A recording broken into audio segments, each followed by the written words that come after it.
So often in the High Tide Racing League MF Racing Designs Cup Series, the race wins tend to come down to strategy. That was certainly the case in a caution-free Rockingham race last night. Well, tonight it's time to gamble to see whose strategy may come out on top from the gambling capital of America. Good afternoon, everyone, and welcome to Green Flag TV. My name is Nolan Ramble alongside Josh Baird, bringing you all the action from race number 3 for the HTRL MFRD Cup Series. Josh, we swing out to the first true mile and a half of the season, and the first track that I think is, well, was so far, I think, the smoothest track of the season. Las Vegas, though, it is one of the highest speed mile and a halves that's on the calendar, so it is bound to be a fun race here tonight. Oh, I totally agree, Nolan. So with these Gen 4 Cup cars, they were built in the era of the mile and a half tri-ovals. So you're going to expect to see this car really shine in this series tonight. So I'm expecting to see some great action, and if we have caution-free action just like we had at Rockingham, we're in for a treat for the race tonight. Take a look at the point standings entering racing action tonight as we hit race number 3. Ty Marasco is now tied with Nick Nickerson at the top of the boards. For the top spot with Dalton Kilrow down in the number 3 spot, just a little further down. And you got drivers like Scott Stewart, Dustin Ping as well. Jason Greenwell rounds out the 6th place. Benjamin Lacey, despite having that phenomenal win last week, is still only hovering at that 10th position. So a lot of work still for Benjamin Lacey after having a horrid of a time in the season opener at Daytona. But hey, top 10, that's still not a bad place to find yourself, and plenty of time to make sure he can lock himself into the top 12. Yeah, off to a great start already this season, and as of course Nick Nickerson and Benjamin Lacey are two guys that we're going to be expecting to see do very well tonight, as they have all season, as well as Tony Hilbrands and Ty Marasco starting towards the back tonight. I believe I may be wrong about that now, but yeah, he'll want to have a good race tonight as well. So excited to see who is going to be the mile and a half champion going into the 3rd race of the season. Only got about 80 seconds left here on the clock before we'll get things all set and sorted for your grid here coming up in just about over a minute. You take a look at the weather, though. Of course, it's going to be a cold track tonight, only 74 degrees Fahrenheit. Down to this beautiful March 25th Monday evening from the Las Vegas Motor Speedway. Racing into the evening, the stadium lights have already flicked on, and this was exactly the case in last year's race 2, where we saw them racing into the dusk back in the Gen 7 cars. Of course, it's a whole different beast in cars that are already hard to wrangle. You bring up a good point, Nolan. I think one of the keys tonight is going to be steering with your right foot. You're going to go into these corners or come out of these corners, and depending on how aggressive you are with your throttle management is going to depend on how loose or tight the car is throughout the corner. So these guys are going to really have to pay attention to how they're applying that pressure on that gas pedal on the right side there. And if you get too aggressive, you're going to be in the grass or in the wall. Just waiting now for these final few seconds to tick away before we will get things all sorted for racing action here tonight in the Nevada desert. It's looking to be a fun race, and we'll see if potentially Benjamin Lacey can double up with his great win last week. Lacey has always been the strategy king in the High Tide Racing League, and well, we'll see if it'll once again be the king reigning supreme here tonight. But for now, we're going to take a rundown of what your official starting grid looks like as we go racing for 135 laps, 202 miles around Las Vegas Motor Speedway. Started on the pole then, you've got Nick Nickerson alongside Tony Hilbrands, Dalton Kilrow and Scott Stewart starting on row number 2 with Matthew Chastain and Ty Marasco on row 3. Kevin Foster and Michael Thorpe Jr. are on row 4 with Brian Dees and Steve Ulrich bringing up the top 10 to round out the top half of the field. Yeah, 11th, you have Connor Gibson. With 12th, you have Benjamin Lacey. 13th will be Christopher Bassinger, with 14th being Zachary Wareham. Jason Greenwell will be in the 15th spot with Paul Zathmari in 16th. 17th is Dustin Ping and Sean Britt in 18th. 19th will be Sean A. Williams, making his debut tonight, not setting a time though, and Michael Ashmore in 20th. He started from last in Daytona and ended up winning the race, so don't count him out just yet. And Mike Massengill rounding out the 21 car field. So right now, 21 cars are lined up and ready to rumble out. We're just waiting now on Hilbrands and Gibson to get themselves gridded on up before we will officially kick off racing action here tonight. I can tell you right now, this is going to be an absolutely hectic race, right? Las Vegas has never failed to put up a good show, and we know for a fact from the past race here, these guys do love putting on some absolutely phenomenal shows. And Las Vegas, it hasn't disappointed me yet, so I'm not expecting for these guys to disappoint me here tonight either. No, I think that they're going to really have a good time out there tonight. The big key is going to be don't be too aggressive too early. Try and keep those cautions down because honestly, this is an easier track that they're going to experience this season. So this is either the time you're going to see the aggressiveness come out or just good, clean racing. And so I'm hoping we get to see the latter tonight and not the former. Well, the pace car will start to lead your field of 21 cars off and away as we look set to try and take a run through how this race could very well pan out. And I can tell you what, once again, short of an absolute barn burner here tonight. So you've got the Coors Light Ford Mustang there of Nickerson that will lead the way to the green flag. What do you think? Do you got any favorites already coming on out from qualifying tonight? Ooh, this is going to be a tough one, I think. I always like the underdog choice, and I hate to say it, Dalton Bro has my pick for tonight because he's one of those guys that's consistently fast every track we go to, but usually runs into a fair bit of bad luck. So I'm hoping his luck pays out for him in the luckiest state in the country tonight as he goes around the track at Las Vegas Motor Speedway. I have to say, I think my pick for the night would probably go to Benjamin Lacey again. Of course, he took his first race win here of the series last season. He maybe started a bit further back, but he did the same at Rockingham. We saw what he did there with the strategy. He was able to drive through, but of course that relies very much on this race going green. So we'll see how this race could pan out as the pace car pulls down and into pit road. We're happy that you joined us here tonight on this beautiful Monday evening as Nick Nickerson works into the Geico restart zone. Green flags out. We're racing in Nevada.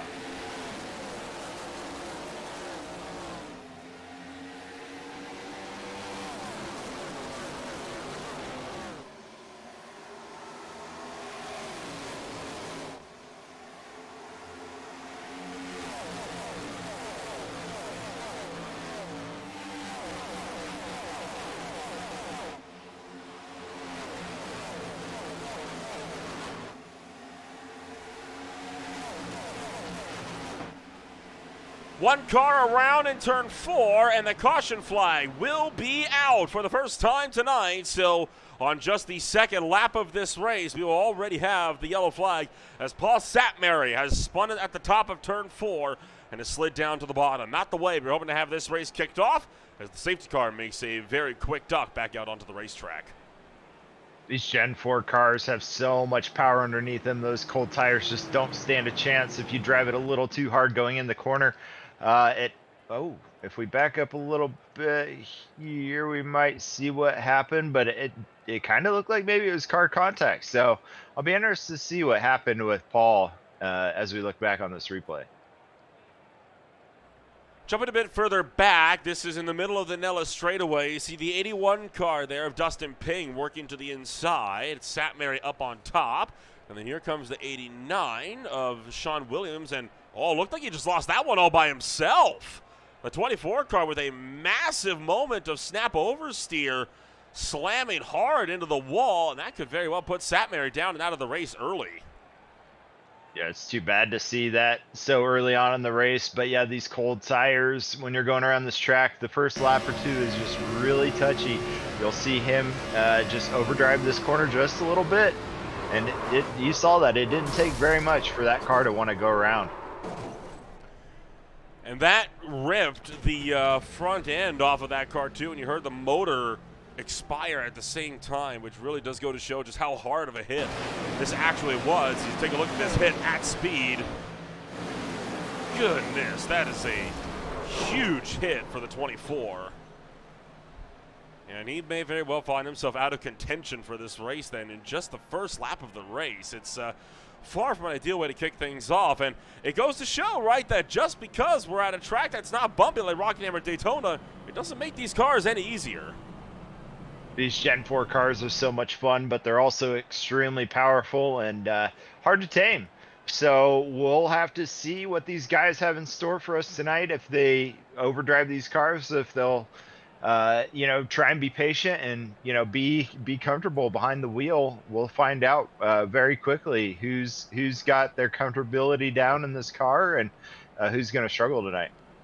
It's not like the Gen 6 and Gen 7 cars, right, where they have all of those aerodynamic aids to really look to help them out over the course of this race. It really is like you're hurdling a 3,600-pound brick around a speedway at over 170 miles an hour. So you really are driving on a knife's edge the entire time, even at the smoother tracks. And if anything, the smoother tracks are the harder ones to deal with because on the bumpier circuits, right, you're slowing down, you're bending that throttle, you're tempering that car a little bit.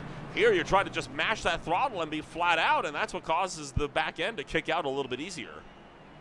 That's a great point. On these easier tracks, it can be a little more difficult to not want to be overly aggressive with the cars. So when you do that, you have to pay the price because these cars just do have so much power to aero ratio that taking that high speed entry into 3 or entry into 1, and then on the exits too, if you overdrive that car or turn that wheel a little too hard or give it a little too much throttle, the rear end is just going to want to come out from under you.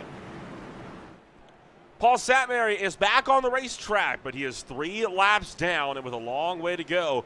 If he wants to recover, back up and fight for the lead, he, of course, is going to have to rely that a few of these drivers will find themselves knocked out of competition as well. Pace car is back into pit road as Nick Nickerson will look to take it to the green flag. Hilbrand's launching early from the top. Great job by Hilbrands. Great start.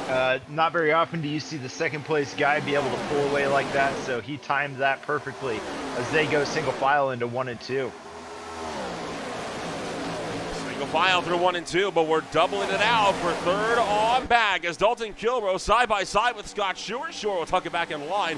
Michael Moore Jr. trying to hunt the inside, meanwhile, of Ty Marasco. And then you got the 12 of Matthew Chastain in the mix as well. No wrecks through turn 4 this time. We'll take our first official lap to full green flag running. Yeah, this is what I'm expecting to see here as we get a little more spread out, maybe some more single file. These guys need to find their grooves so that way they don't wreck each other, and it's an early race. You still have 130 laps to go, boys. So just be patient here with your passes. Don't be trying to, jump 10 spots right now because that's really not going to make a huge difference at the end of the race. And it seems like these guys are starting to settle out a little bit as we got 2 wide, 2 deep here back here towards the back, as the number 8 and the number 88 are going around into turn number 1. Take a look at Zachary Wareham just firing it around the top shelf big time with Benjamin Lacey in tow up the road. Ryan Dees falling to Connor Gibson. And the 88 car of Wareham going to put it 3 wide up the middle as you work out of turn number 4. But the 31 Gibson clears on the top shelf and will double it back out down the straights, hitting speeds of over 200 miles an hour right now. Nick Nickerson with the top speed of the race at 204. Brilliant driving by these guys to be able to pull off speeds of 204 at 1.5 miles. You don't hear about that in today's generation of NASCAR nearly as much as you do with these old Gen 4 cars. So we appreciate all the fast-paced action that we're getting here tonight. To see those guys go 3 wide pretty early on in the race, that's going to be a little more of a possibility here at Las Vegas with it being a smoother track and not as many bumps, and you can handle that car a little bit better in these corners. I think that'll be an easy sight to see throughout the race. Bit further behind, Marasco and Gibson nearly making contact as they approach turn numbers 3 and 4, and Gibson into the outside wall. Wareham slides through, and Gibson checks up Dustin Ping, middle of the pack, nearly sends him into the rookie Sean Williams. One car does go into the grass behind. I believe that was Mike Messenger. No, that was Jason Greenwell. That got put into the infield and nearly around. Very sketchy going down that front stretch there to see those guys going 3 wide after green or after the 83, I believe it was, got into the wall there, or I'm sorry, it probably wasn't the 83 actually, but anyway, they sent these guys on back. Looks like the 20 checked into them a little bit when they were trying to go 3 wide, and that's what you expect to see with 3 wide racing so early on in the race. Is you're going to bump and grind with these cars, and somebody's going to end up being the unlucky guy out of the end of that 3 wide instance. Nickerson tried to attack Hilbrands for the lead. It didn't work to the inside of 1 and 2. And Hilbrands pulled clear down the Nellis straightaway. So Hilbrands packed up line to start for the time being. And here is the Hornets' Nest. Lacey, Pink, Gibson, Britt, and Williams all packed up line to stern and firing back through the field. Nothing but raw horsepower keeping these cars moving ever forward. Boy, what an absolutely thrilling drive we're getting here today for Las Vegas Motor Speedway. And even here you can see the back end of these cars twitching. Oh yeah, with that lower aero package that you get with these Gen 4 cars, you're going to expect to see those guys wiggling that rear end around as they try to master that throttle control throughout these turns, and expecting to see these guys going 2 wide here. You'll get those guys that go a little bit higher in 1 and 2, and then they will get a nice run off the backstretch and get some momentum. But generally the line here is going to be about a half a car length to a car length off of the apron is going to be the fast line around this track. Britt clears up in front of Gibson. Gibson trying to see if he can hang this one high and wide around the top shelf, with Williams now trying to pressure to the bottom. And last week's winner, Benjamin Lacey, in the fray. He's trying to find a way through, but Lacey is struggling right now in that Challenger to try to find some way to get to the point. And I'm not convinced that Dodge is going to be able to make it to the front here at this point. We'll have to see how that goes for tonight with those guys battling it out 2 wide, 3 rows deep here. Ooh, as Sean, Britt, and Gibson are close to the wall there. And now they're coming down the front stretch, still 2 wide, but you see those top guys, they're getting that overspeed from riding that high corner. So we'll see that they kind of balance out when you get through the turns. The lower guys you'll see them start to pick up the pace a little bit, and then when they come out, those guys on top shoot off like a rocket. So it kind of balances itself out over a run. It's kind of where you're comfortable with, and how you're trying to manage your tires. All the while up front, the battle for 4th is on as Michael Thorpe Jr. looking to the inside of Scott Schuer, but bounced off the apron, got a bit crossed up. So that's what's going to force him to yield just a little bit. Tony Hilbrands still keeping it out in front of Nick Nickerson, and now starting to, in fact, extend that gap out, which just leaves the scrap for 9th on down as one of the main battle packs right now on the racetrack, with Lacey taking to the inside of Ping.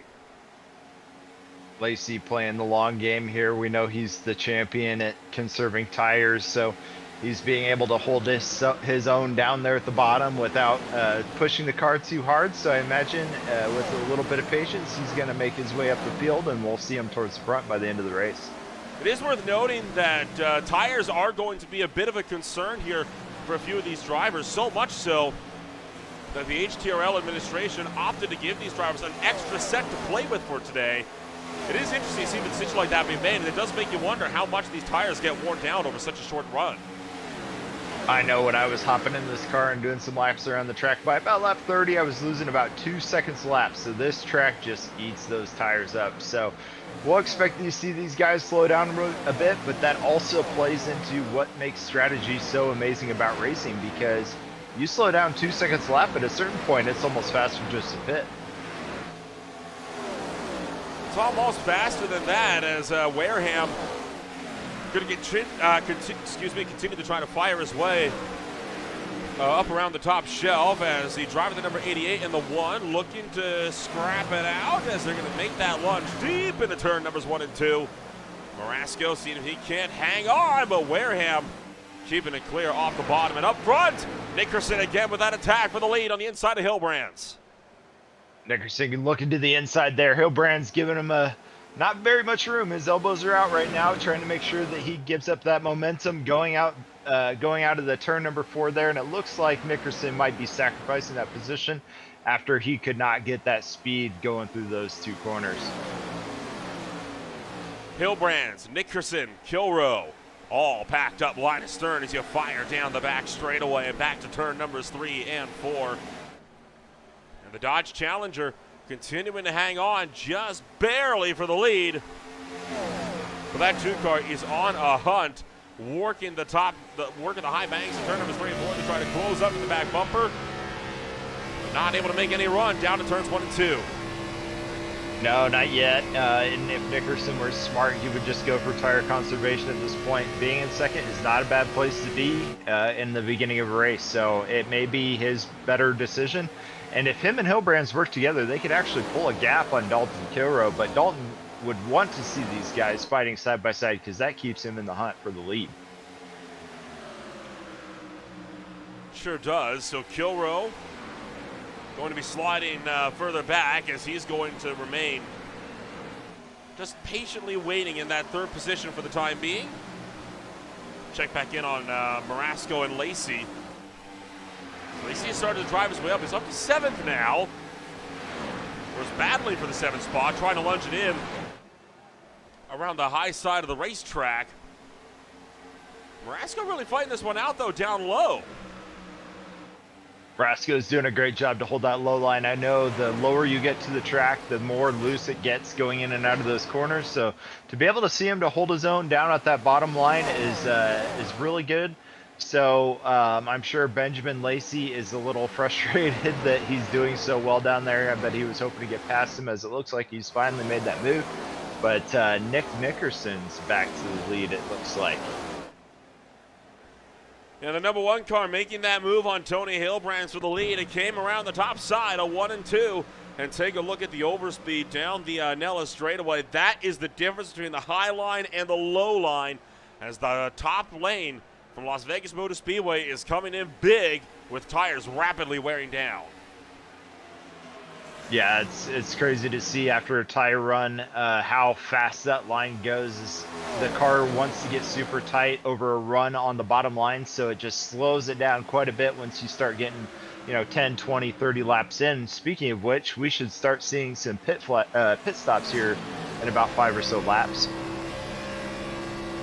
And here goes Hilbrands fighting right back to the top shelf. He's into the wall. Hilbrands scrapes the outside wall. Kilrow scrambles. Nickerson scrambles. Hilbrands drops to 3rd. Oh man, that stinks to see him touch the wall there, but it's early on in the race, so he'll get his chance to make it up. Kilrow's thanking him for it as he got to take that free position. And that's kind of how you play this game, is you wait for that guy in front of you to make a mistake, and then he can jump that position and then try and save your tires as much as you can for the next guy. Trying to save those tires as best as he can, as Kilrow, Hilbrands, and Schuer now all tucked up line of stern, and Hilbrands again trying to work to the bottom lane. It was a close shave with the outside wall, but I don't even think he got all that much damage. I don't even see a scratch to the paint job. No, I imagine that it was probably more damage to the ego than damage to the car at that point. But now it's a 5-car race for the lead, with Thorpe taking over in the 4th position and Schuer dropping back to 5th. One by one, drivers are going to continue to make these moves happen. We are, as you mentioned, closing in on pit stops, expecting them within the next 10 to 15 laps or so. So who's all going to be making those trips down in the pit road? I mean, these cars still hitting speeds of 180 plus, 190 plus for some coming out of these corners. It's definitely quite the sight to see these cars go flying around this track down the Nella Straight and settling out. We got a bit of a gap between the 5 leaders and the rest of the pack, and it's kind of filed out at this point. Maybe 3 or 4 cars in a pack, but for the most part, is a big wiggle by Sean Britt, and that gives the opportunity for Ping to take over on the inside, and it looks like the guy behind him, 17 of D's, is also going to take advantage of that mistake by Sean Britt. Ryan D's going to get to the inside of Britt and pick up the spot. Dustin Ping, the 81 car, now under some pretty heavy fire. He's got the 17 of D's looking to get to his inside. Just behind him also got Sean Williams That's going to break by the 55 car for some more speed. So a lot of battles still picking up, and all of them effectively right around that mid-pack here as we scrap it out for that 10th position on the racetrack. Pitt and D's still engaged in side-by-side dogfighting down the backstretch and towards turns 3 and 4, but looking like D's will win supreme as Sean Williams starting his charge back to the field. When you see guys in front of you going too wide, that is always your favorite. Oh, it looks like Ping actually dove into pit road right here, so he's going to be the first taker of the pit road action. Pretty good idea right here. If he's feeling stuck behind the guys in front of him, this is his chance to get fresh tires and clean air. So good move by Ping. We'll see if it pays off for him in the end. Waiting to see what the leaders are going to do now that we are officially in your pit stop window. Connor Gibson and Jason Greenwell also came in this last time by, but so far, nobody from the top groups are coming in. The 12 is, though, Matthew Chastain, the next driver to blink. Matthew Chastain going down. He may not have been extremely happy. I know if you're uncomfortable with how your tires feel at this point, it's better to come down early and get those fresh tires, because at the end of the day, if you're really struggling at the end of those stints, you're going to want to come down a little bit earlier before you lose too much time out on the track. Race leader Nick Nickerson is slowing and into pit road for the number 2 car, trying to slow it down in time, and he will get that car stopped. So Nickerson is going to be into pit road. And now this is going to be the big question. Where is the Mustang going to come out in relation to the rest of the drivers in that top 5 battle? With them being the leader, it's going to be interesting to see how he comes out here. I imagine these 3 guys right here in the screen are going to be the next ones to come down into the pit. Usually you want to follow the leader when it comes down to pit road entries. Yep, they're taking the bait. Oh, Thorpe spins trying to enter pit lane. That is not the way he wanted to see the first set of green flag pit stops. But yes, he definitely saved himself from the inside wall there, and hopefully avoided the penalty for an unsafe pit entry. I think he will, with how he gracefully saved that car. Talk about a moment there from Michael Thorpe Jr. That was a huge ride that he took entering pit road. We'll get another look at that in a moment. Ty Marasco still is set to come down. So does Sean Williams and more. Brian Dees is into pit road. Marasco into pit road. Right now, the big question is, where is the number 2 car in relation to the 41? There he is. Look at how much of a gap here Nick Nickerson is going to get on the field from just one lap. Yeah, that's crazy. I think that when you're coming down pit lane with traffic versus clean air, or an empty pit lane, you're going to get a little bit of an advantage there because you're not trying to compete with other cars down that pit lane. So great job by Nick Nickerson. He's got a pretty dominant lead at this point with that early decision to pit. So congratulations to him on making a great decision there. And there's Thorpe losing it on entry and spinning right in front of Benjamin Lacey, who had a really big heart stopper of a moment, to put it bluntly, there as he was coming down into pit road. And holy cow, does not get much closer than that. Right on board here with the driver of the number 7 to see what he saw. So it actually looks like that Hillbrands actually went a little wide in his braking zone there and actually touched the front end of I'm having a brain fart right now, of Thorpe Jr. And when you do that, it got that right front just a little light, and then that grip caught back up again and then spun him around. It's a good observation there. We'll see if we can get one more look at that one, and we'll try to get it from the air, and that might be able to show it a little bit better here. So take a look at this. This is going to be, again, from the air, coming down into pit road. Oh, you're right. There was a little bit of a touch there. Good catch. Yeah, I think when you come down this apron, you got a very small window. We saw this last night in the ASRL, is you have a very small window to try and either if you get down there too early, you're going to bump that apron and it's going to push you wide. Or if you overshoot it, you're going to end up in the grass and end up with a unsafe pit entry. So is that? That's Satmary having a moment on turn 4. Yep. So that Mary again just struggles with grip coming in and out of these corners. That's going to happen in these Gen 4 cars with how much power they have on the rear end of these cars. It was a solid drive from Satmary to keep that car underneath him, and our next run of pit stops is not anticipated until around the halfway mark, just shy of it. So 20 laps still ahead of us, and that pit stop cycle has really broken out the battle for the top 5. Nickerson now 4.5 seconds clear of Tony Hilbrand's when they were nose to tail when Nickerson entered pit road. Yeah, brilliant strategy by Nickerson. It seems to have really paid off for the cycle. So, and it was only 1 lap earlier, so you're not really talking about tire management that he's going to really have to worry about either. It was just a great opportunity, and he took advantage of it, and now it's paying dividends for him. It's worth noting as well that Nickerson was only in pit lane for 44.1 seconds. Hilbrand's was 45.7, so there was a good 1.7 seconds there that was gained by the 2 car. Just being better overall, getting in and out of his box and out of pit road and up to speed again. So that might have something to do with that play as well.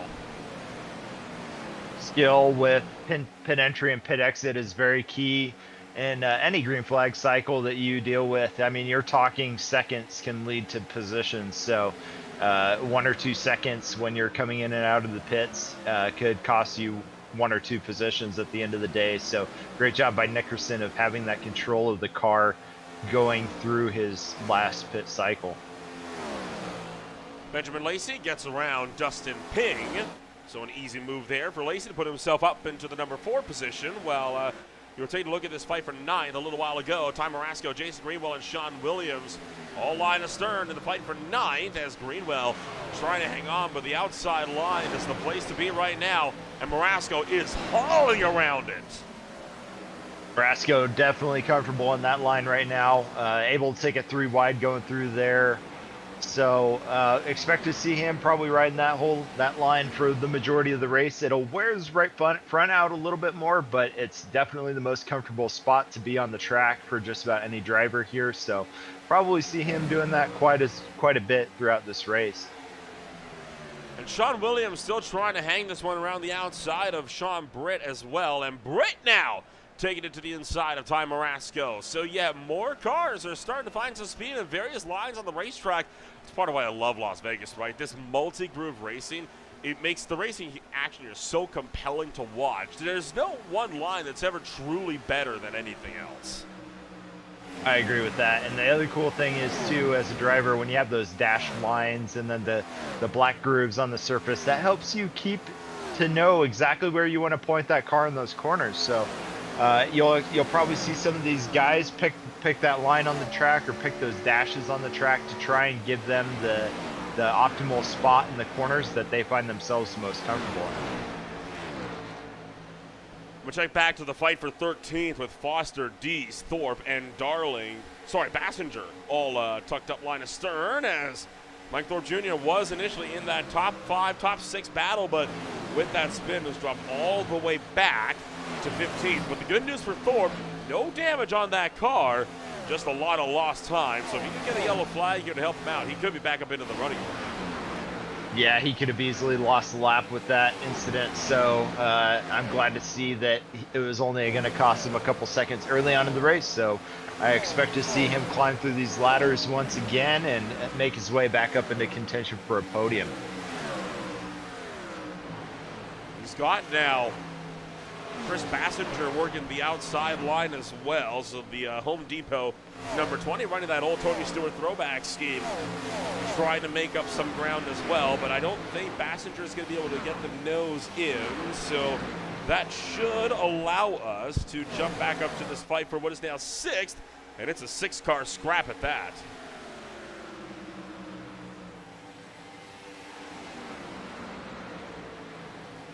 Looks like these guys are still maintaining single files. Britt goes down to the inside. He may take that position with ease. Yep, looks like he's got that position easy. So good job on Britt to get that speed as the 89 goes and wants to take that spot as well. So D's dropping back, or Kilrow dropping back a little bit, sorry. I had D's on my mind because his yellow 17 looks like a old Matt Kenseth DeWalt scheme, and I appreciated that. As we got Britt going down on the inside of the 89 there. 89's dropping back a little bit. I think he was not comfortable on that high line. And we have Britt taking off. I think those tires are really coming in for him right now. I think he's found his groove out on the track. I thoroughly agree with you. I think Sean Britt is right now on a roll. He is sitting 11.5 seconds behind the race leader at the moment, but a 6th place is not a bad way to be in at all. You just got to hope that he can keep that experience on the up and up so he can eventually be a front runner once again by the time this season draws to a close. Already almost 50 laps deep, and that's not too far away for a second run of pit stops, right? I mean, our first pit stop cycle came from about laps 30 to 37. So we're going to be seeing the first cars probably back into pit road within the next, again, 10 to 15 laps here. Great driving by these guys to be able to keep it green for majority of the race. I know we did lose them on the first lap, but one caution over 50 laps, I'll take it. This has been great. Great driving by everyone so far. We've seen a lot of action, but yet they're keeping it clean out on the track. So nice to see these guys keeping it clean. And it's also fun for us spectators to be able to watch as they try and maneuver these green flag pit stops. So great job by these guys so far to keep it clean. I think that first caution as well that we had, I can put a little bit of an asterisk on it, right? Because it didn't really interrupt the running of this race, it just shortened it. I think that's a fair assessment considering it came out before the first lap had even been fully completed. Yeah. We'll just pretend that one didn't happen for tonight, because it's definitely not been a sign of how this race has been so far as the 8 goes on the outside coming out of 4. Kevin Foster getting around Jason Greenwell. That was the pass made for 13th. Brian D is looking to take it down low as well as the 17 car.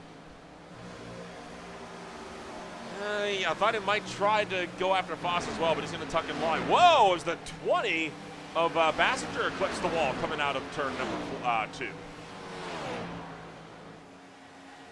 Clipping the wall coming out of 2 or 4 is going to be a common theme throughout the night tonight, especially the higher you get, the more opportunity you're going to have to run into that. If you get down there pretty lower, it's pretty easy to keep it off the wall if you're riding that low line like Benjamin Lacey is right now, as he goes to the inside of Schuer for 3rd position coming out of 4. Sorry. Scott Schuer is on a tear right now, trying to hightail it after Benjamin Lacey. As Lacey going to see if he can get that lunge in from the inside, and I think, well, he might be able to get him here. He's just got to really work at it a bit more. He's got the right idea. He's just got to, I think, get a bit more commitment down on the bottom lane. Yeah, it's tough with these cars to get that bottom lane to really work well for you, and I know that Lacey knows what it takes to do well and be in the right place at the right time throughout a race to end up with the race win. We saw that at Rockingham last week, so he's probably just biding his time a little bit, waiting for maybe a mistake from Schuer, or waiting for Schuer to burn up his tires so he can use that opportunity to get around it. We saw Scott Schuer now. He knows that Benjamin Lacey's trying to make that inside work, so he's starting to cover it off just a little bit more as you work up to those high banks. Whoa, but a big stack up there coming out of turn 4 as Schuer almost gets up and into the wall, and that will keep Benjamin Lacey now looking forward as they're going to be side by side down to turn 1. That may very well have just cost Schuer a spot.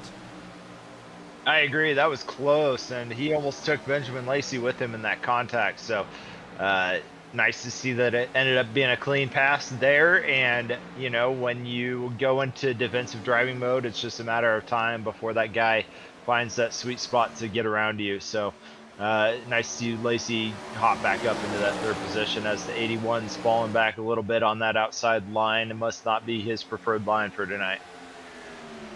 Sean Britt, Sean Williams, and Dustin Ping are all line astern as well. Well, line astern, not really. They're in a battle pack at least for 5th through 7th as Britt trying to fend off Ping as Williams drove around the outside of him to get to the top 5. Sean Williams in a very impressive debut start here, already plus 14 positions before we're halfway through. Yeah, Sean Williams showing him what a new guy can do coming into this league. Great job by him to be able to be in a place to be in fifth position right now. It definitely takes a lot of skill for a new person to come in and have a dominant performance like this. And so I look forward to see how he finishes this race. Sean Britt is right behind him right now. It kind of looks like he's kind of settled in though, so I don't expect any moves by Sean Britt anytime soon. But we're up for anything at this point. So Britt, Williams, and Moore all still lined astern. A bit further down the pack, Jason Greenwell, Kevin Foster, and Chris Bassinger still in that three-way battle pack for 14th, 15th, and 16th as well, although we haven't seen any changes for position here over the last little while. So it's looking pretty ordinary as far as battles go. Tony Hilbrands, though, was close enough to Nickerson, but he has now started to slip a bit further back to Benjamin Lacey and Scott Schuer. Yeah, I imagine at this point you're talking about close to 30 laps on the tires. We probably won't see a ton of passing at this point. We'll see guys just trying to ride out these worn tires until they get into that pit stop. So coming around on lap 60, we expect to see some people dive off into the pits here pretty soon, maybe in lap 62 to 65.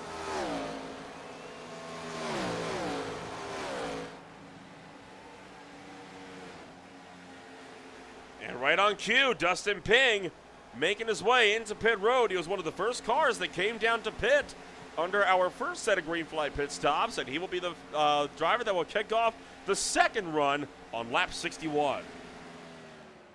Here we go. We get to see another round of green flag pit stops. This is what we love to see from this league, is when we can get the opportunity to watch these guys try and get through there without cautions to have to go through pit cycles. So great job by these guys tonight to keep it clean enough to get us in our next round of green flag stops. Britt and Williams remaining tucked up line astern as they try to scrap it out whatever spots they can muster up at the head of this field. The battle for second continues to close as Hilbrands has been reeled in by Lacey, and the 92 car under heavy fire for a podium position. Lacey, the master of tire savings, showing up once again that he knows how to keep the car at a decent pace throughout a run, and so it's paying dividends for him again as we get another green flag race for him to be able to show off what he knows as far as tire conservation.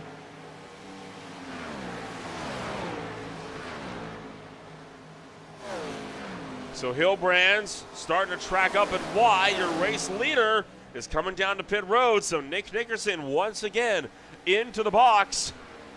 And this now turns to the battle for the lead. Michael Ashmore slowing down on the inside line. Is this a potential problem here for the 98 cars? He is way down low, or is he just getting out of the way for the leaders? Yeah, it looked like he was getting out of the way for the leaders there. He definitely had too much speed going off of that apron if he was trying to keep it down there, and glad there was nobody behind him because he had no way to be able to slow that up as these guys no! Contact to bring out the caution. They're both going to slide down, and yellow number 2 right at the halfway mark as Tony Hilbrands coming to pit road, and Ashmore was trying to come to pit road. He may have missed pit road the last time, and boy, that is huge. Nick Nickerson will be in the lead, I think, once everything cycles out, but he's not going to have that big advantage anymore. No, it was about a 4-second lead going into that caution, or before his pit stop rather, so that gap is going to close back up. That was too bad to see that slow up there. I know it's tough when you have two people trying to be that close, and it may have even looked like Lacey was planning on staying out another lap. So I'm curious to see if maybe Lacey was trying to stay out and Hilbrands was trying. We know Hilbrands was trying to come in, but if Lacey was trying to stay out or not would be something we'll probably not know. But that's kind of what happens when you have green flag pit stops like that. You can run into issues with guys not communicating well.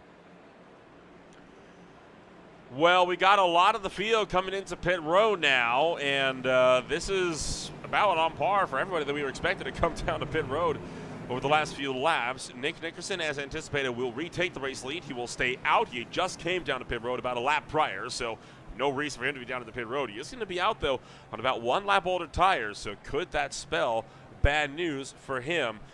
Let's ride on board with Benjamin Lacey here. This is going to be from the backstretch and approaching turn 3. Let's take a listen on board, and we'll let you tune into the RPMs here.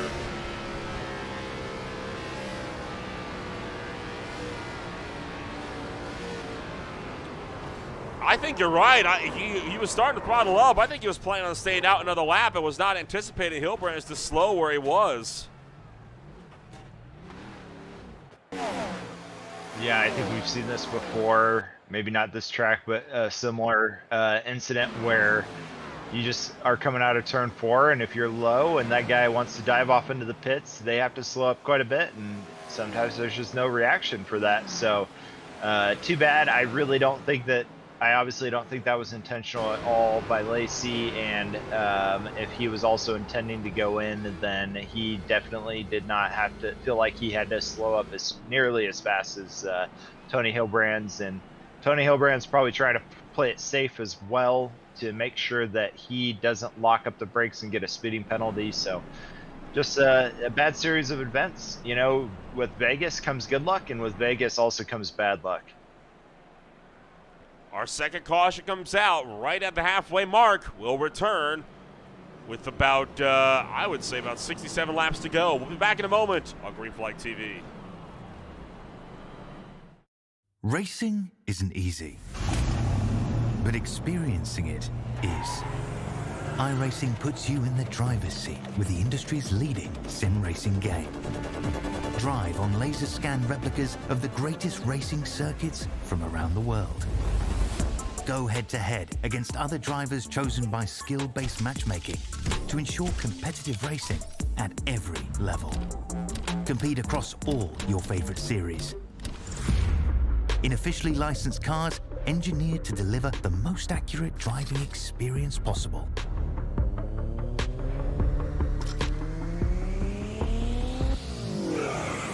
Join a race or host your own with players from across the globe. Race against the computer or in a league with friends. Feel the thrill behind the wheel. Visit iRacing.com.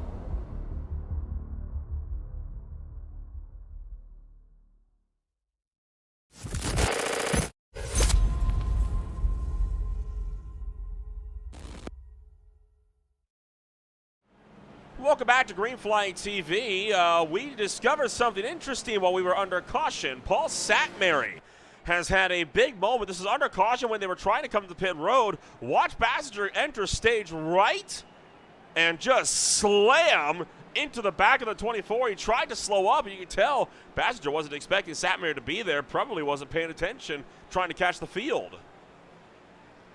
I've seen this happen before. It's just a case of lucky dogs trying to go around and get those spots, and somebody ended up being in the wrong spot for them. Usually what happens there is people go low when they hear the lucky dog getting waved around, but you don't always catch that as the driver, so it's unfortunate to see those guys getting involved in a wreck under caution, but it's definitely not the first or the last time we'll see that. And that, word from Race Control, has awarded with Passenger a drive-through penalty, so he is going to have to take that, I'd imagine, within the next 3 laps or so. Meanwhile, Nick Nickerson, Scott Schuer, Sean Williams, and Sean Britt make up the top 4 as the iRacing pace car will look to make that drive down into pit road this time. And we will get set to go back to Green Flag Racing from Vegas. Saw Nick Nickerson slow up just a tad bit so he could try and get a great jump. You really want to take advantage of that jump here in Las Vegas because you do not want to be going too wide through these turns. Your optimal line is to be able to be the line you choose instead of being forced to take a line when it's too wide racing, as Sean Britt looks to take the second position going down the Nellis stretch. 3 wide behind with Thorpe, Williams, and then the 88 of Wareham. also getting in the fray. Zachary Wareham only made a handful of starts last season, and this is his first start here today. And the ZWR machine is absolutely powering through into a top 5. Zachary Wareham in the 5, or in position number 5 right now is the 89. Tries to go to the outside as he touches the apron just a bit. That's going to cost him a little bit of time, as we have a wreck in turn number 2, the number 81. Dustin Ping goes around for a second caution of the night. And we'll look back, find out what happened. Ping is right behind Marasco, and I'm willing to bet this was not without some sort of contact, as, well, no, it was. He got into Marasco big time, and Marasco's, the front end slid around and just nicked the 81. That's a hard lick into the outside wall. I know it doesn't look like that from this angle, but I promise you that is that could do a bit of hefty damage there to the left front. It looks like his left front wheel may be canted a little bit more, but bump drafting in Las Vegas, I know this wasn't intentional, but definitely a no-no to bump draft at Las Vegas. These cars, it gives that car behind too much grip, and it gives that front car too loose. Marasco was clutching, coasting there. That might explain a drop in speed. I don't think Dustin Ping meant to get that close. Marasco was putting the clutch in, and I don't think Ping was clutch coasting. He was running that flat out. That's where the slow up came from. He was on the throttle, and Marasco wasn't moving. That makes a lot of sense then. As a driver behind, you're not expecting a guy to be clutch and coasting, so that's kind of an awareness thing on Ty Marasco's part as he clutch and coasts through a corner to make sure that there's nobody right in his rear end to prevent an issue like that from happening. That's a victim of circumstance. I know it's easy to obviously blame the car, right? I mean, it looks like, from the outside, it looks like, oh, well, he clearly ran him over. The 81's got to be at fault, but I don't think Ping did anything wrong there. I mean, you're on a restart. Everyone's gunning it. You just got fresh tires. You're on a full tank of gas. You're trying to get up to the front, especially after just having come down pit road, and the car in front of you puts in the clutch mid-corner. I wouldn't be expecting that, especially when that's the acceleration marker. Yeah, I would not have been expecting that either from the guy in front of me, so I probably would have ended up being in the same situation. So it's too bad to see that happen. As Dustin Ping, it looked like he hit it pretty square on that wall, so he might be not as bad off as we think he might have been. If not, he's definitely got a faster pair, so he might have taken that. And this time around, if there was just optionals, he probably may have taken that. But if not, then faster pair, he may have had some steering damage as well.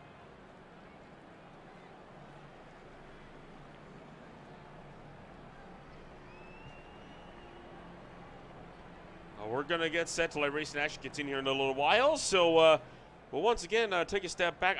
I know we're taking quite a few breaks here. I'm sick. My voice is starting to go. So we're going to take a step back here. I'm going to get some water, and we'll be back in a moment.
we're lights out with 1 lap to go before we go back to Green Flag Racing here on Green Flag TV. Coming on up tomorrow night, the OMSRL Truck Series will make its run to the Phoenix Raceway, 8:45 p.m. Eastern Time. On March 27th, the Beerly will run down to the Hungaroring at 9:30 p.m. Eastern Time.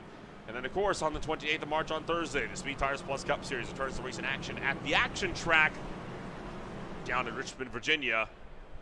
Before all of that, though, we still have yet to close out tonight's action at Las Vegas Motor Speedway. Yellow flag number 3 coming to a close with just over 60 laps to go.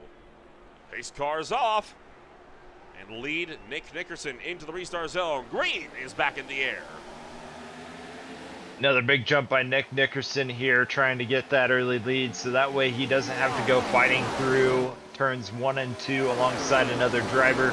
I see a few guys that, started out closer towards the top are now in the back and going to have to work their way back, but Hillbrands is not one of them. He fell back after that last caution, after he got rear-ended going into the pits unintentionally, but he's back up into 3rd place, and Lacey is back up into 5th. Double file for a good chunk of the mid-pack at the moment, as you've got the 52 of Steve Ulrich trying to fight the outside of Dalton Kilrow and more. Oh, Kilrow gets run over mid-corner by Thorpe. Checks him up. What a save in turn 2. Oh, as Ty Marasco almost collects him as he returns back onto the track. Dalton Kilrow with a nice save and a lucky dodge there. Unfortunately for him, it's not so lucky that he's dropped to the back of the pack here, but as you've gone through this corner, sometimes you got different guys have different methods to get through these corners, and it seemed like Thorpe was a little later letting off the gas than Kilrow going through that corner. Holy cow, that was a tight escape. Let's take one more look at this one, and look at how far sideways that car got. That had no business not being a monumental wreck. Good job on the field to escape disaster, especially when he was forced to come back up the track. Ty Marasco just barely avoiding him as well as he slid back up, as you pointed out as well. But in the meantime, the battle for the lead still on. Sure, hunting down the 2. Stewart's got in that 2nd position thanks to his impressive driving tonight. I'm glad to see that Schuer is up here fighting for the lead with Nickerson. I will see if he wants to take that point or if he's content with riding back behind Nickerson for a few laps here. I know we have a little over half or a little less than halfway to go before the end of this race, so not too big of a hurry for him to want to run up to the lead. As going through turns 1 and 2, we have the 17 of D's and the 88 of Wareham battling it out. Wareham taking off now, but Foster is looking to take that spot. Kevin Foster drives around the outside and could make an easy pass here on Brian Dees for 7th if he can just hang that one high and wide around the top, and not quite. I think Dees still has something in the tank there. He's trying to fight this out down to the bottom. He's doing a great job holding his line at the bottom. I think he may actually lose it here. Yeah, for sure. So the 12 of Chastain trying to squeeze in that spot, as well as Gibson also wants to be in on this fight. So we have a nice 4-car battle for the 7th position right now, as the 12 of Chastain looks like he may want to take that position from Gibson. Really getting right up into his rear bumper. I believe that's an old Ryan Newman paint scheme that Chastain is running there, right? With the Alltel colors? Yeah, I was actually thinking about that as I was seeing that car. And then, like I said earlier, with the D's, with the Matt Kenseth throw with the old DeWalt black and yellow paint scheme. So I appreciate seeing some of these colors that remind me of my childhood, as this era of car was kind of the golden age of NASCAR. Look back to Steve Ulrich as well as Sean Williams. Williams had a good drive going earlier, but of course this latest caution puts him further to the rear. Starting to bounce back though. He's already driving back up through the field. He's into 11th and still +8 on the day. It's not bad for a rookie driver that started way down at the tail of the grid after not putting down a qualifying lap. Great drive for him. I would definitely count victory to be able to ride up front with those guys, even for that little bit as a rookie. So as you're in your debut race, so good job for him to be able to keep up with these guys tonight. As Dees once again is taking fire from the outside, able to hold his own going down that bottom line, but at some point it's really tough to hold that bottom line and keep your position. So we'll see if Dees ends up giving up that spot by being lower here, as the 89 wants to try and go 3 wide. It looks like he's going to end up taking the spot behind the 12 of Chastain to try and get that position over Dees. Heck of a drive there from the 89. Drove right to the back end of Chastain, and then Thorpe also getting up into the fray here, the 34 machine. Oh, he's thinking about that little bit of a peak there, and careful, Thorpe. You've already tagged one driver around being caught out by different closing race. Don't want to make that number 2. The 89 fires it around the top. He'll clear from Dees, and Dees going to lose out to Thorpe as well. Yeah, I think Thorpe might be a little frustrated with the position he's sitting in right now, knowing that he had a chance to be up in the lead earlier in the race. So may see a little more aggressive driving from Thorpe as he wants to try and get through this traffic that he feels that he's a little bit quicker in tonight. And Scott Schuer trying to drive to the lead as Nick Nickerson looks like he may have clipped the wall coming off of turn number 4 potentially here. That's going to allow for Scott Schuer to take the race lead and lead his first laps of the night. Take a look back at this one. Nickerson was pulling the way and clobbered the outside wall out of 4. And in fact, he's into pit road. So this could be big damage for the 2 and a huge upset. Lap 87 coming down to the pits. That's not a good sign for Nick Nickerson. I think that was a little bit too hard of a hit for him tonight. When you start seeing that tire stick out a little bit further than the body, that usually means that tire is also not pointing in the right direction anymore. So I imagine his steering is not acting the way he was hoping it would. Probably trying to take that fast repair and salvage whatever points he has left for tonight. Few drivers sliding up into the wall. Among those was Connor Gibson, who just got around Kevin Foster. Foster with a crossover back down to the inside to try to fire this one back around to turn number 1. Nickerson will leave pit road, but is now effectively a lap down. 31 V8 continue to try to hunt down that momentum around the outside line. The 31 of Gibson clears down in front of the 8, and then of course Chastain, Thorpe, and more all still packed up line and stern with nowhere to run. It's great to see these guys still keeping it so tight. We're actually getting ready to come up on our 3rd round of green flag pit stops here. So these tires are getting pretty worn out, and it's really hard to pass once these tires are shot. But it doesn't stop these guys from trying anyway, as Thorpe tries to go down in the inside of the 12 of Chastain. Does not quite get it, got a little loose even, and will have to sacrifice that spot. This racing has been absolutely phenomenal. You don't see fights like this in the Gen 7 cars, right? I mean, you get a lot of the side-by-side action, but you don't get a lot of the flair, right? The drama. These cars, they bring that extra flair that I think the next-gen cars are so often lacking. That little bit of a flare out with these cars kicking the back end off of the corners, it just makes these cars look so much more intense in their fighting as we go 3 wide into turn 3. 3 wide through turns 3 and 4. Here we have the number 8 of Foster and Thorpe and Chastain on the outside. It's possible to do it here. These guys just showed us right here that you can go 3 wide. It's a little sketchy, but you can do it if you really put your mind to it, and it depends how aggressive you want to be. But back to what you were saying about the Gen 4 cars, I think that these new Gen 7s just feel like you're riding on a rail going around the track. There's just not much that you can do to really screw up the momentum of that car. So to see these guys actually have to deal with the car having more power than what the tires can handle is really a challenge, but also a really great time to watch. Benjamin Lacey making this pass on Sean Britt. That was for 2nd, coming out of turn number 4. Pretty easy overtake there for Lacey, as we'll keep tabs on this big fight at the moment. For 6th on back, Thorpe, Gibson, Nickerson now, a lap car trying to fight his way through, and then the 12 as well, all in the fray. The 2 going to split the middle. and he'll get himself some clean air. That's 3 wide again. Now for position. Now it's Thorpe trapped with the meat in the sandwich, but the 12 bobbles big time on the apron. These guys are not afraid to go 3 wide, we're finding out tonight, so we really appreciate the action and appreciate the fact they're keeping it clean as Gibson pinches Thorpe coming out of turn number 4, but Thorpe not giving in to that fight. Thorpe is going to go down to the inside of 3 and 4 here to try and get past Gibson coming out of the corner.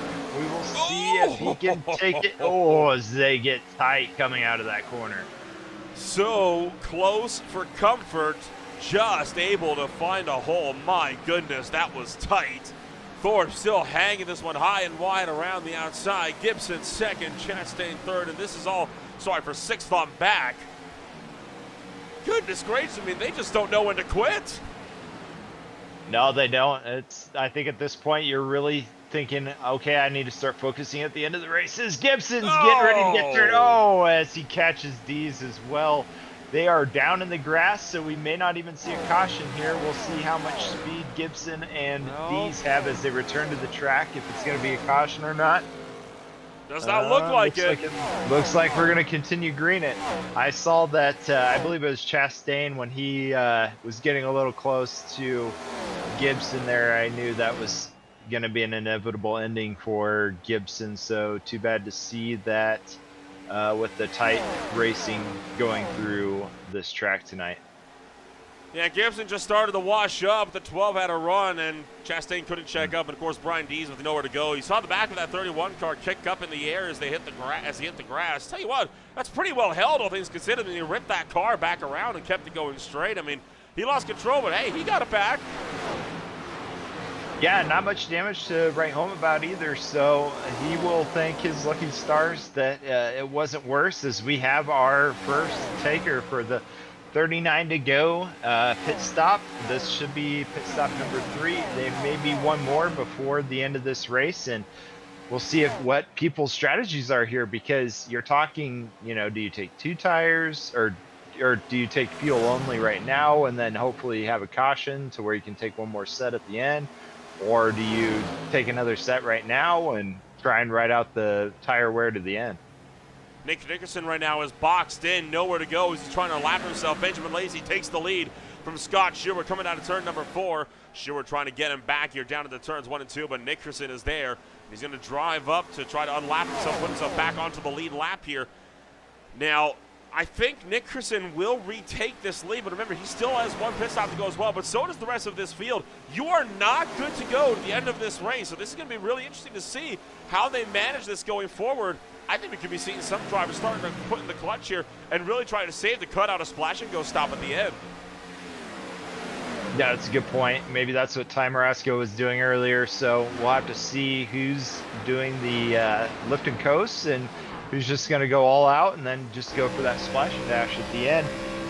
Nick Nickerson driving lights out right now, like he wants that lap back and he wants that lead back. So I am interested to see where he fares out at the end of this race. You wonder if anybody in this pack right now is clutch and coasting as well. I don't think they are, but they're certainly going to be looking to do that in the latter portion of this race. Now, every lap they run, they do get closer and closer to making it into pit road. If you take a look at the pit stints here, some of these drivers did make it up to 34 laps on their pit stints before having to come down to pit road. If they can make it to 34 to go, you should be good to go to the end if you can put that clutch in a save a little bit. Yeah, it's going to be really tight with these pit windows to be able to pull it off in that 3-stop strategy here, but I got confidence that there's going to be at least one guy. Oh, as we got a slow car coming out of turn number 4. That is Steve Ulrich, who is going to be into pit road, and not sure what the heck happened to Ulrich there, as he was trying to come to pit road, I think, and just way overshot the entry. We saw that last night at Atlanta. These cars just these tracks have a really, really short pit entry. So you undershoot it, you're going to bump that apron and send yourself spinning. And if you go wide, you're going to end up with a pit penalty because you're going to be driving through the grass to get to your stall. The top 3 are all in the pit road, but it was with 35 to go, not 34. That's going to be tough to make but it is still very much possible. The rest of the pack, meanwhile, they can now come down and I think be good to go to the end, but it would only be by just. They are really stretching it here on these fuel windows to make this thing happen. Tony Hilbrands, though, we know for a fact is not safe. He's going to have to come in one more time. It's going to be interesting to see what these guys got for strategy. I know if I were to trust anybody with good strategy, it's going to be Benjamin Lacey. He's proven time and time again that if it goes green, he's the guy that knows how to take care of his equipment and get himself to the top step of the podium at the end of the race. So we'll have to see if Lacey's strategy pays off here, or if Team MFRD that decides to go long again, just like they did at Rockingham, see if that strategy pays off for him this time. Well, the problem I think that Lacey has right now is the fact that he's got to save a little bit if he wants to make it to the end of this race. Everyone else can just gun it flat out. So he's already on a bit of a back foot with the pace game. So this is, again, going to be interesting to see how he's going to manage this as Kilroe, the inside of Marasco, and looking like he is slowing and coming to pit road. Yep, these guys are teammates, so I wasn't surprised to see Marasco on the outside and still decide to come down to the pit lane here. Another thing is, too, you throw one more caution in here, this is going to really upset people's strategies tonight. So expecting to see it go green the rest of the way to see how these strategies play out. But, man, it will be an exciting finish if there's any more cautions to be had tonight. As Sean Williams will be one of the last cars that has to come down. Same with Dustin Ping. Now Michael Ashmore and Nick Nickerson, Tony Hilbrands. Those are the last three cars that we know have to make pit stops in this race. Everyone else is good to go to the end now. So this is now where it really starts to get interesting, because we know the two in the 92 are not safe. So this right here is your battle for the net race lead. Benjamin Lacey once again taking the point, and Sean Britt having a great night as well. He's been able to keep it clean in his battles, so that's been extremely helpful. Sometimes to finish first, you must first finish. So keeping it clean on the track is key to having a successful night, and Sean Britt's proving that you can do that.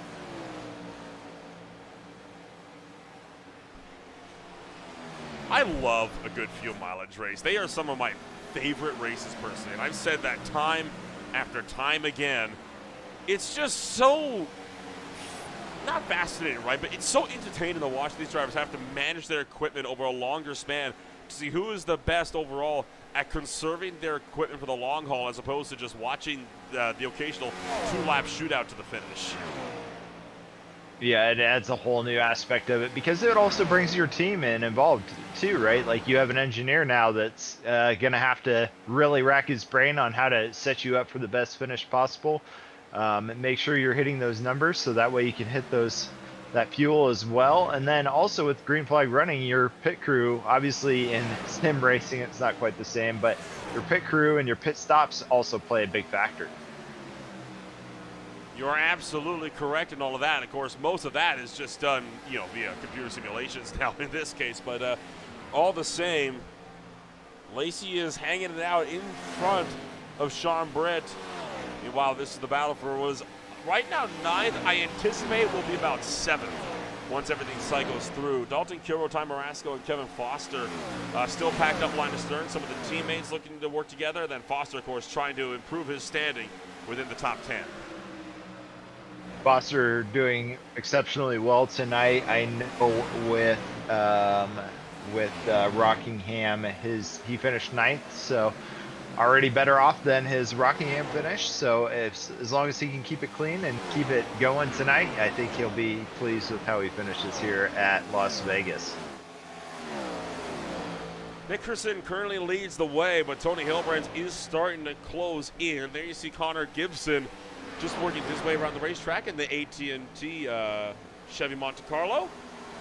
As it looks like Hilbrands is not coming to pit road. I thought for a minute he was. He is, though, going to catch up to the number 2 and overtake Nick Nickerson for the race lead. But once again, this is not going to last. We are still waiting for him to come down to pit road with about 10 laps to go. Gibson, I'm sure, is thankful to get that lap back now. He doesn't have to worry about a lucky dog position to keep in this race.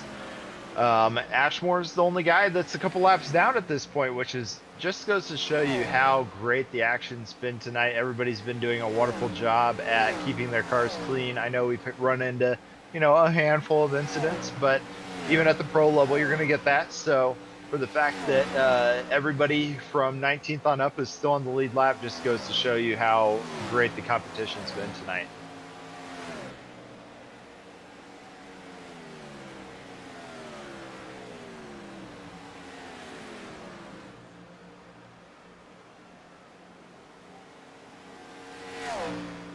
Looks like we got a driver diving down to pit road there. Was that Gibson? No, it was the number 3, Massengill, that's going down the pit road right now. Must not have been able to make it on that strategy, so he's going to take flash and go here, I imagine. Oh, nope, he's actually taking tires too. He must have had a set line around to be able to get a fresh set of tires, but that's going to put him a lap down at this point. And Massengill, I think, was already a little bit off cycle, and he's going to take a set of 4 and get back out onto the racetrack now as well with 23 laps to go. We look to Chastain and Kilrow, exchanging blows down into turn numbers 3 and 4. Kilrow racing the move for 8th, and while that was going on, Benjamin Lacey put himself up for the number 2 spot, which is in fact going to be, again, this is for the net race lead, and passing Nick Dickerson, who's yet to come down to pit road, effectively ensuring that the 2 car will finish this race a lap down. Wow, just another brilliant performance by Benjamin Lacey to be able to get back up towards the front of the pack here, chasing down Hilbrands. He's not too far behind, but Hilbrands still has to pit. So once again, Lacey showing why he's a dominant performer in this High Tide Racing League as Sean Britt decides to go down to pit. He must not have been able to make it on fuel. No, Britt was not able to make it on the field either, and it's a splash and go for the Apex Sim Racing number 55 as he makes his way back out onto the racetrack. Williams and Foster are still in it, and now Hilbrands will make his final stop to the pits, as will Nickerson in just behind, and that should cap off. We might be waiting on Paul Sapmary to come down pit road one more time as well. The last stopped on lap 99. So apart from him, we should be green flag racing, and with no more pit stops till the end, everything you see from here is just raw pace. Here we go. We're finally setting ourselves up for the grand finale here, and we'll find out which of the strategies decided to play in their favor tonight, who did well and who is going to be wishing that they had made a different pit decision or different decision out on the track. So I'm interested to see how the MFRD team does, since they stayed out what seemed to be like one of the longer runs here tonight, and obviously my underdog Dalton Kilrow is going to be my pick to win this, though he's got a 10-second gap he's got to close before the end of the race. There's a few legacy tracks coming up on the schedule next for the High Tide Racing League, and one thing they did opt to do when making this schedule, Josh, was of course make that decision, right? If we're running on a track that's got an older version that is scanned into iRacing, we're going to run it. Right now, that includes the old 2008 version of Phoenix, the 2009 version of Texas, the 2009 version of Pocono, 2008 version of Charlotte, 2009 versions as well then for Indianapolis, Michigan, and Atlanta as well. Now, the High Tide Racing League ran the old version of Atlanta last season as well, and it was by far one of the best races of the entire season to cap off the regular series season. This season, it's going to head up the round of 8 with only 4 races to go in the championship. I like that though, right? The fact that they're going to so many of the legacy layouts, tracks that these cars would have actually raced on instead of the newer versions. I love that decision too. I think it's very smart to go with these older layouts.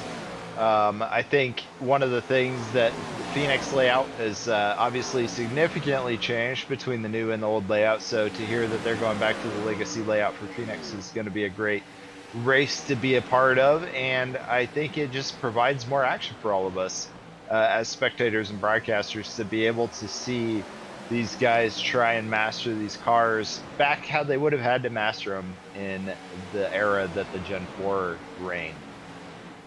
Lacey couldn't make it to the end. The driver, the number 7, could not make it. He is into pit road, and this brings everyone else into question that came down with him before lap 105.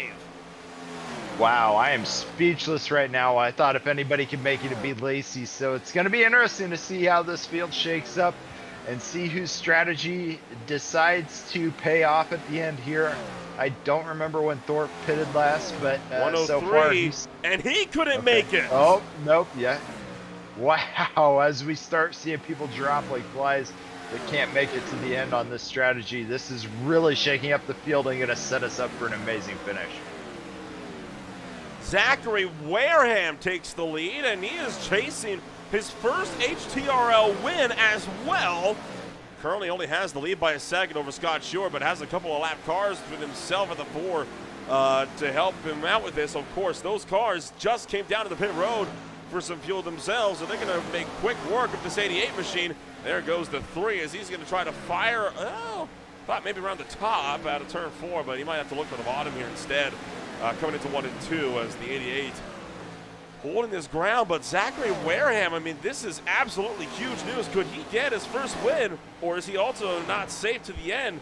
I'm curious about Scott Stewart. Stewart pitted on 101, and the driver on 103 couldn't make it. It's going to be a tough call to see here, to see who decided to use their fuel well, or if they're just going to have to be a victim of the fact that this race was so green flag and gave them no opportunity to save fuel. So Wareham, we will have to see if that guy did what he needed to do to save his fuel throughout the race and be able to survive until the end with 12 laps to go. Battles on for second as Dalton Kilroe trying to make a run on Scott Stewart here to go around the outside off the Nella stretch and into 3 and 4 as Kilroe tries to hang it high and wide. And he's got him. Kilroe up to the number 2 spot. And he's got Zachary Wareham in his sights. There we go. We got Kilroe and Marasco. I think these guys, since they pitted so late, they're probably full tilt right now and are able to get out there and really crank that wheel and try and get as many positions as possible to the finish. So this decision to stay out longer than everybody else may actually pay off for these guys. I'm sure Wareham right now is in some sort of fuel management, so it may be possible that we see a Kilroe Marasco 1-2 at the end of this race. Here you see Sean Britt and Nick Nickerson exchanging positions as the 2 car puts itself up past 55. That is such a huge shame, though, for both of these 2 drivers, right? I mean, they were both looking to have an absolutely phenomenal run, and they both got caught out. Sean Britt by the pit strategy, and well, Nickerson by a mistake of his own when he slammed the outside wall. 2 drivers that we thought had a good shot to win early on in this race, now stuck, almost a lap down with no way to make that time up in just 9 laps. It's amazing to me how much this field's actually shaken up since just even a handful of laps ago, as we had the 52 coming down of Ulrich coming down to pits because he couldn't make it on fuel as well.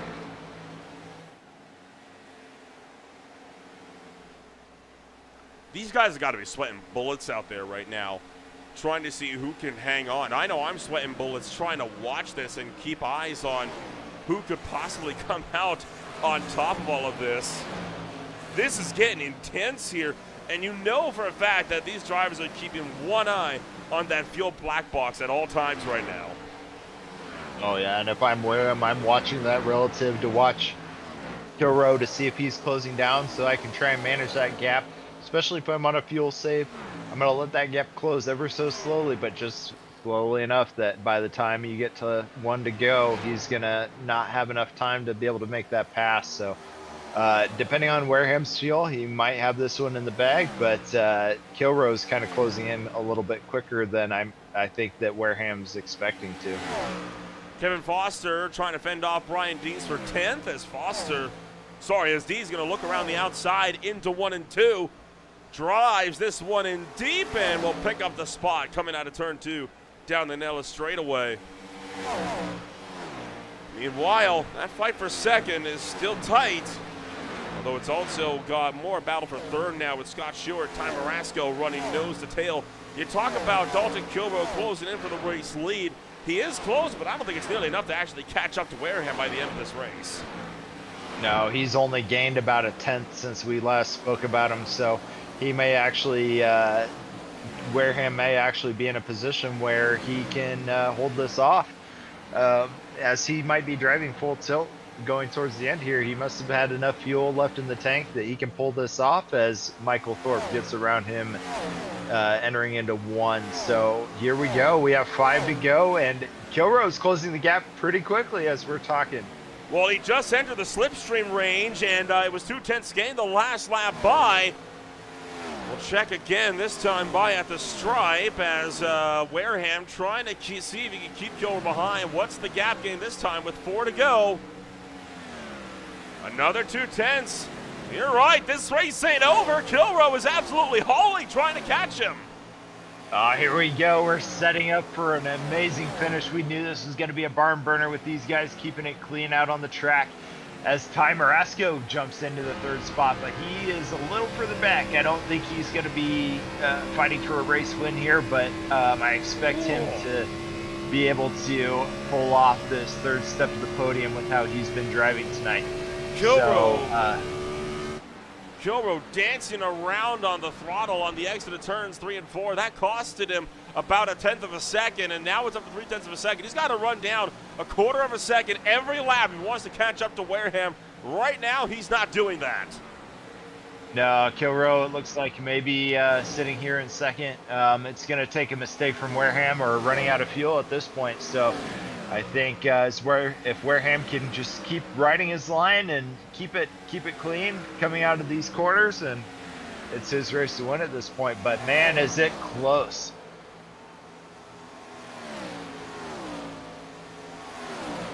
Down the Nellis straightaway, penultimate time for the ZWR the ZWR Dodge into 3 and 4. Does Wareham have enough to hang on?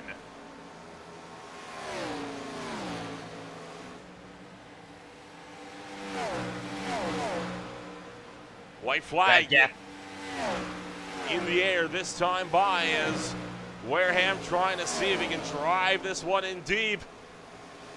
Into turn numbers 1 and 2 to the backstretch for the final time. Tracking all the way down the Nellis straightaway and into turn numbers 3 and 4 for the number 88 car.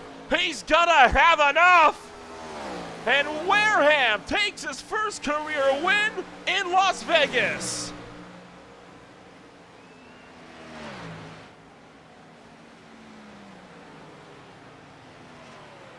Looks like we have Chastain fighting for that position, for 5th position as he takes that 5th spot tonight. Looks like Tony Hillbrands and Gibson a little further back, trying to salvage some good points for tonight to go into the next race as Gibson takes that position from Hillbrands. But man, what a brilliant finish for these guys tonight. Zachary Wareham, first race of the season, and he's already got a win. So brilliant driving by him. His fuel management was on point, and I am sure he is on cloud 9 right now. The driver of the number 88 is going to burn it down on the front straightaway. As for one of the first times, I think only the 2nd time in this series history, we put a Canadian into victory lane.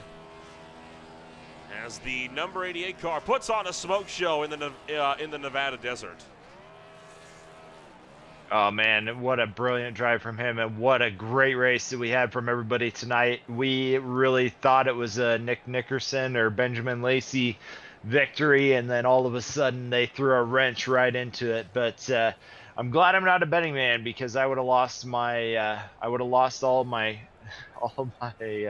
tips on that one, because I had no clue this was going to be the end, as the number 20 gives him the congratulatory tag there at the end of the race.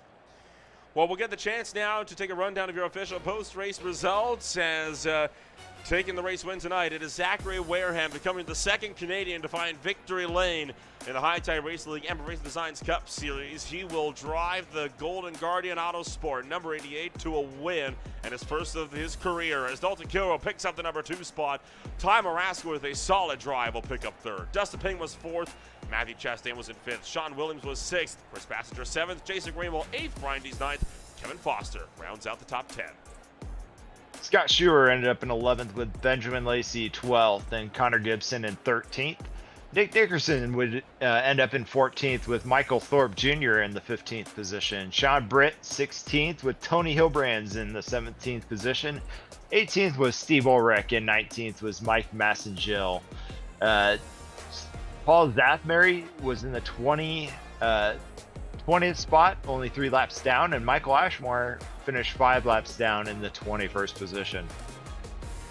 It was an absolutely brilliant drive, and we will definitely be looking to talk to all of the drivers that finished this race on the top steps of the podium here at the end of the night. And for Zachary Wareham, it is, of course, a very, very big evening for the driver of that number 88 car as he comes home with victory lane. We will see if we can track down the driver of your number 88 car, and we will be able to do just that. We'll drag the driver to Ottawa, Canada, into the broadcast booth, and Josh Baird, you're standing by with our race winner.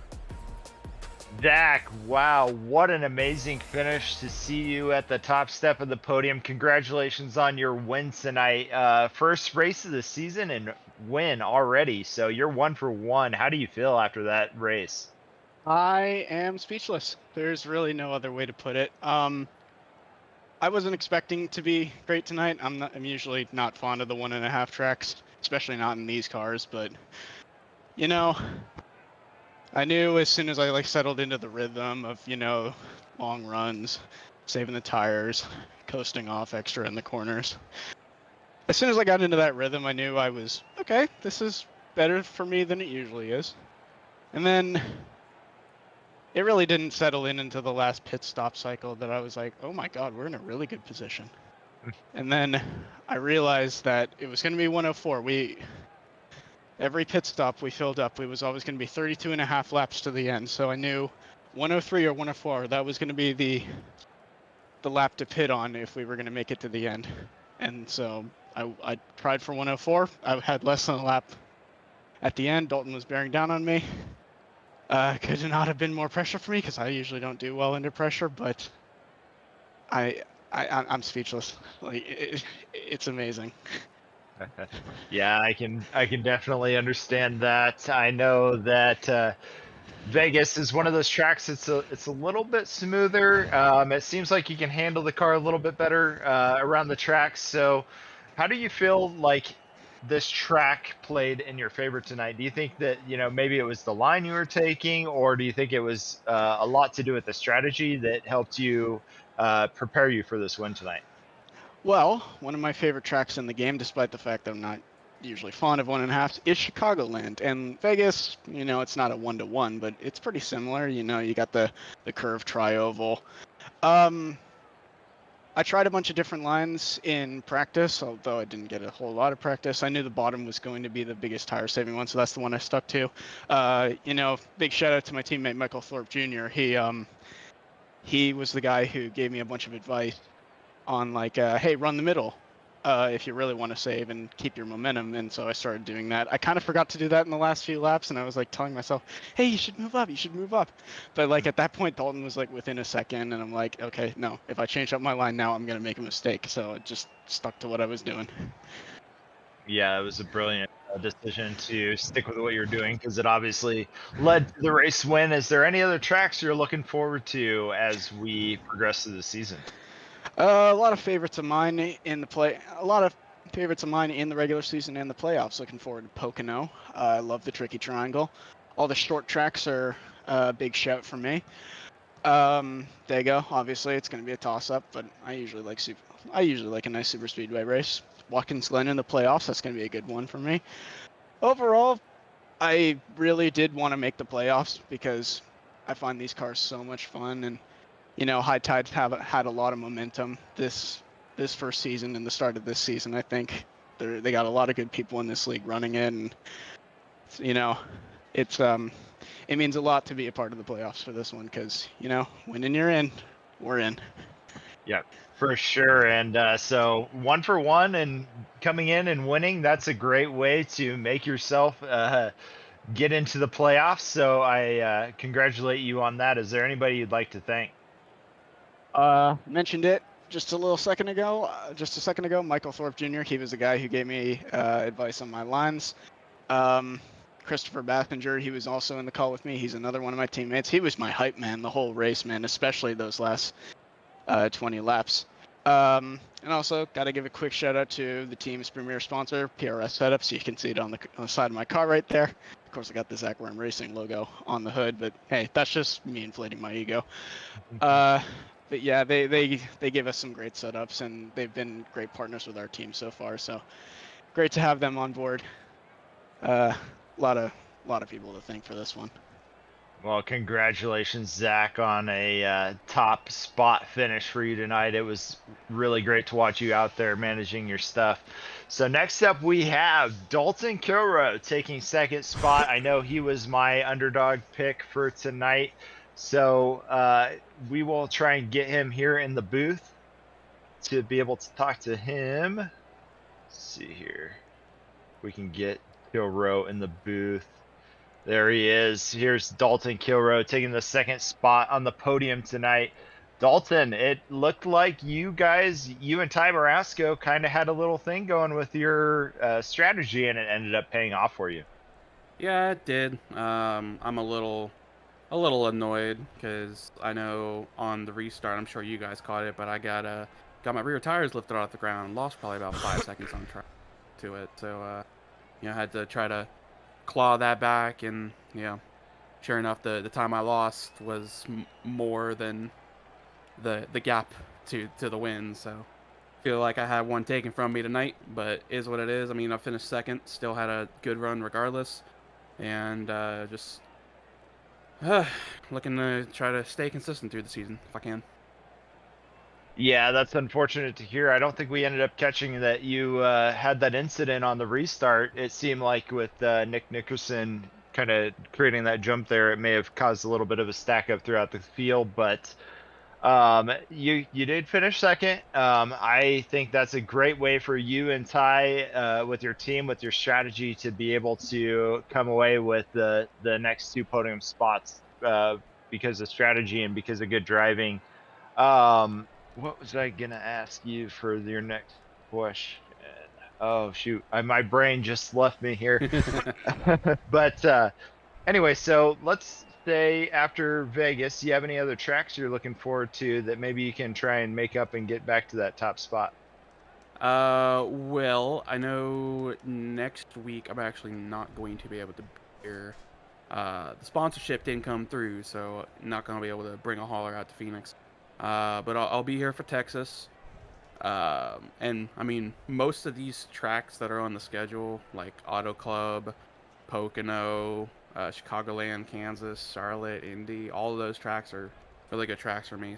So, looking forward to those, and hopefully, even though I miss Phoenix next week, can get a couple more second place finishes. Maybe finally, get the monkey off the back and get a win in this league, and get back into the points league.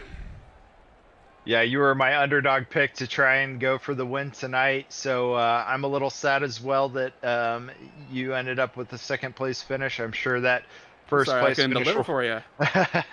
It's all good, but next, I know I got confidence in you that you'll get that monkey off your back going forward. Do you have any sponsors you'd like to thank for tonight's race? Well, gotta thank everybody can see it, but MF Racing Designs on Facebook sets all of our paint stuff for the entire squad. Everybody else at MFRD, obviously you mentioned Ty, Brian Dees, Derek Paulson, if he ever decides to show up, Mr. Power Fade himself, rest of the admins with the league for helping get things going. You guys are doing the broadcast for us, everybody at home for watching, and all the sponsors that we're looking to get for the league. Yeah, thanks Dalton for joining us tonight. Congratulations for your second place finish. And then up next, we got Ty Marasco to round off the podium. I know with the fuel strategy tonight, that really helped Team MFRD to be able to pull off the win. Hey Ty, congratulations on your third place finish. I know maybe you were hoping maybe for a second place, give 10 more laps, but third place is still a great way to end the night. How do you feel your night went? It went pretty good. I mean, I think we had a fast MFRD Ford Mustang out there. We drove fast and we got turned around on in turn 1 and able to fix the damage and fight back and start in the back, and then throughout the 2 green flag runs was able to get up to 3rd, and can't complain about that, finishing 3rd when you get spun around like that. Yeah, that's a good point you bring up. When in the race did you start thinking, hey, I have a really good shot at coming away with a podium here? Kind of right away. I mean, I think our strategy, I think we could save. I think we had the best fuel mileage out of anybody out there besides the cautions. Kind of let some of these guys, gain on us on the fuel mileage. Talking MFRD, we had pretty good fuel mileage going. Knew from the beginning that we were going to be able to go longer and cut out a stop, while most of these guys were going to have to, pit in extra time. And if it stayed green the whole way, I think it would have been MFRD sweep. Who knows who would have won, but I think I had a pretty good shot there, knowing just the fuel mileage. Yeah, I agree with that. When we saw you guys pitting one of the last groups of cars to come in for pits, we knew you guys had the ability to go all out for the rest of the race, and was a little sad to see that it didn't end up finishing well for you guys, but Zachary Wareham also did a great job to be able to hold that off. But is there any races that you're looking forward to in the future that you think you'll be standing up top at the top step of the podium? Phoenix is the next race. It's a little tricky. I haven't ran Phoenix in these cars. Pretty good. I enjoy Richmond. I'm looking forward to Richmond. Usually run pretty good there, so that's in a couple weeks.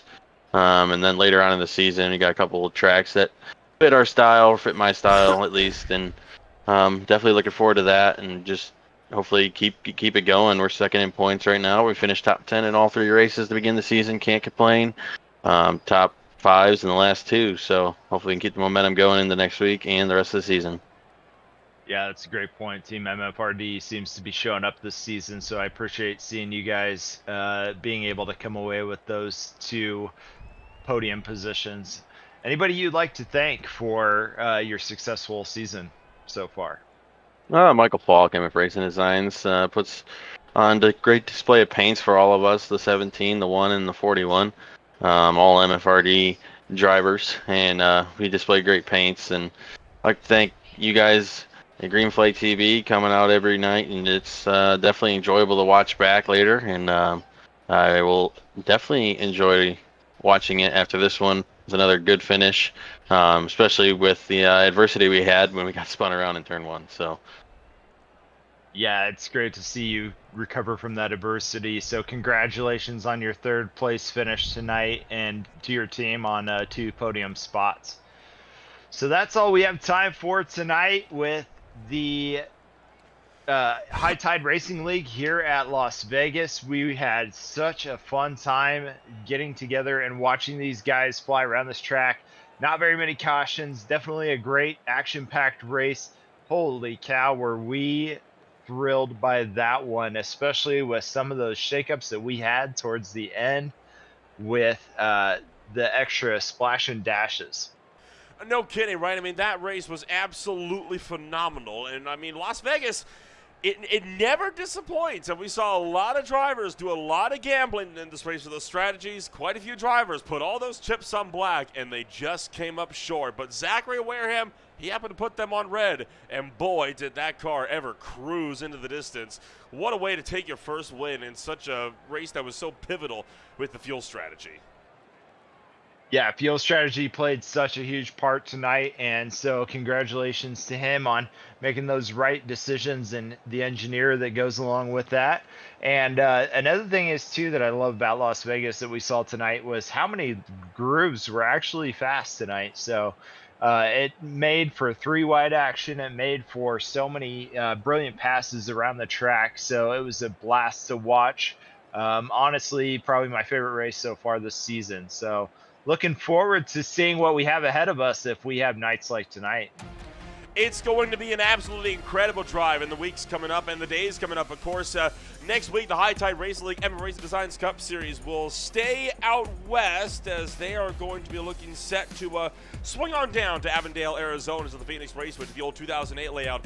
Before that, though, the OMSRL Truck Series will hit it up first for their 10th race of the season. That'll be tomorrow night at 8:45 p.m. Eastern Time. The Beer League will swing out to the Hungaro Ring on Wednesday at 9:30 p.m. Eastern Time. And then, of course, the Speed Tires Plus Cup Series will be at the action track on Thursday night.